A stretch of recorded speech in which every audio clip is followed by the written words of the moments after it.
Non. Est-ce que c'est une phrase que tu te dirais ouvertement? Par exemple, est-ce que tu t'es déjà complètement oublié pour assurer ton rôle de parent? Est-ce que renoncer à soi, c'est aimer plus ou c'est juste se mettre entre parenthèses? Tu veux que je te dise, je crois qu'on est nombreux, nombreuses à avoir cru qu'être un bon parent, c'était s'effacer. S'effacer, s'éteindre doucement pour des raisons assez variées. Par exemple, on sent qu'on a un parent trop jeune ou qu'on manque de maturité émotionnelle, ou bien suite à un éloignement géographique après la séparation, ou encore la solution, la situation où on est en couple et l'autre parent est absent pour plusieurs raisons et on se sent seul. On devient un peu un parent solo dans la famille et sans relais. Cet isolement, ça ne nous aide pas forcément à prendre pleinement notre place de parent. Alors, on va pas se mentir, parfois, tu as juste envie de disparaître 5 minutes, mais tu restes. Et pourquoi tu restes? Pourquoi tu vas jusqu'au bout de ce que tu as prévu dans ta journée avec tes enfants?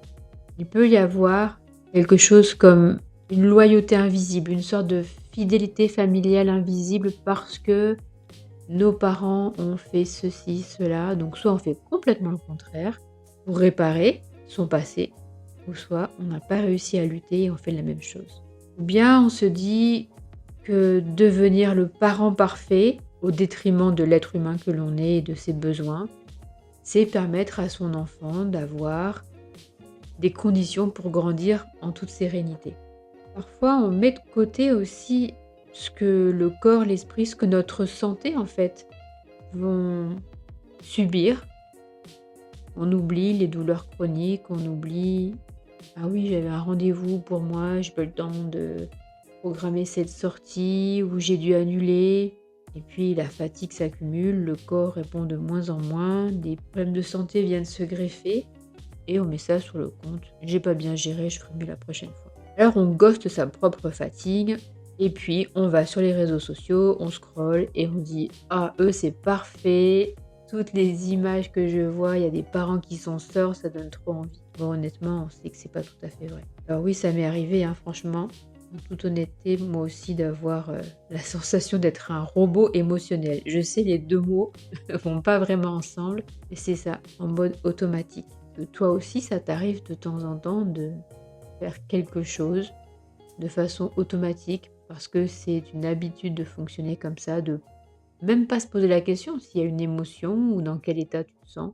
Alors, c'est pas définitif, heureusement. Puis, il y a aussi quelque chose que j'ai compris il n'y a pas très longtemps, c'est que le parent qui décide, alors pour les raisons qu'on a vues auparavant, c'est-à-dire je me sens pas assez mature pour prendre en charge 2 enfants, je préfère que l'autre parent s'en occupe. Ou bien, pour des raisons professionnelles, je suis mutée et je ne peux pas faire venir ma famille, donc des fois la rupture elle est consécutive à ça. Donc ce que j'ai découvert, en en parlant autour de moi, c'est que ce parent-là, il n'est pas désintéressé de son enfant. Il est dans une douleur certaine et une certaine douleur d'avoir fait ce choix. C'est un peu un non-choix quand même.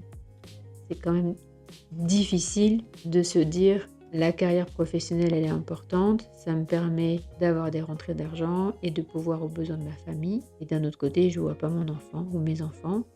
Ou bien de rester et de se reconvertir professionnellement pour être près de son enfant. Il y a d'autres situations, bien sûr. Le jour où j'ai compris, parce que des personnes me l'ont dit: «Mais en fait, tu es aussi une femme, tu es pas qu'une maman, tu es pas qu'une prof, tu es» oui, c'est vrai. Je me reconnaissais pas du tout en tant que femme. J'avais pas oublié, mais c'était d'abord la fonction de maman. J'appelle ça des fonctions. Donc j'étais maman avant tout. C'était mon super rôle. Je sais pas si c'était un super pouvoir, mais c'était mon super rôle, il fallait que j'assume. Et donc, quand j'ai compris que je devais me reconnecter aussi à cet état de femme, j'ai passé par plusieurs étapes. Ça s'est pas fait en un claquement de doigts, puisque après la rupture, on pense pas forcément à recréer une relation amoureuse de suite. On est focus sur la gestion du quotidien. Et au fur et à mesure, le temps passe et on oublie un petit peu aussi. On est un être humain avant tout avec des besoins. Ça, c'est un parcours qui demande à être revisité pour chaque personne parce qu'il est unique. Et de comprendre aussi que dans notre joie que nos enfants partagent, il y a la leur. Et si c'était dans notre joie que nos enfants augmentaient leur joie également. Donc, je suis curieuse de lire ton expérience dans les commentaires. Si toi aussi tu t'es senti effacé derrière ton rôle de parent, par choix, par obligation. Puis, qu'est-ce que tu fais de cette sensation-là de ne pas avoir pu assumer ce rôle parental? Comment tu te sens avec ça? Et puis surtout, si tu as eu la possibilité de mettre en place des routines, des tips qui te permettent d'être en relation à distance avec ton ou tes enfants. Voilà, comme d'habitude, si personne ne te l'a dit aujourd'hui, le petit rappel du jour, tu es un être unique et magnifique. Prends bien soin de toi, c'est ta priorité pour aller réaliser tes rêves, pour aimer aussi tes enfants. Je te souhaite une belle journée, je te dis à demain. Donc ne renonce pas à toi, à toutes les parties de toi qui font qui tu es aujourd'hui. Plein de bisous, à demain et merci d'avoir écouté ce podcast.